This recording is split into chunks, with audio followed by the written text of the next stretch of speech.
卫生福利部今仔公布去年国人十大死因的排行榜，癌症已经连续第41档，拢是头名；肺癌连续第19档，是上第名的癌症。疫情伫去年上严重所以新冠肺炎的死亡率伫去年嘛冲到第3名，有14000多人死亡，其中有8成6是65岁以上的老大人。受新冠疫情甲人口老化影响，台湾去年111年死亡人数总共208000多人，比前一年增加2万多人。卫福部公布上升个人死因分析，癌症依然是10大死因之首，已经连续41年是第1名。去年有51000多人因为癌症死亡，第2是心脏疾病，新冠肺炎是排名第3，总共就走14000多条性命。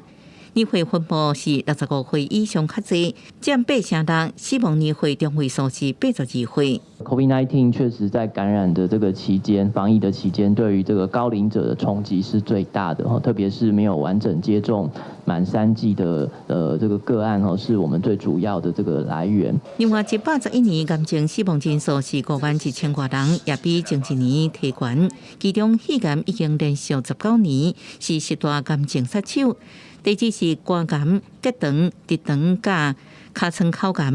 女性肠癌甲裂泡腺癌等，死因顺序甲前一年同款。特别注意的是，癌症死亡时间平均每10分7秒就一人得到癌症，比前一年快转3秒。4个癌症的筛检人数，筛检率相较于最稳定的108年。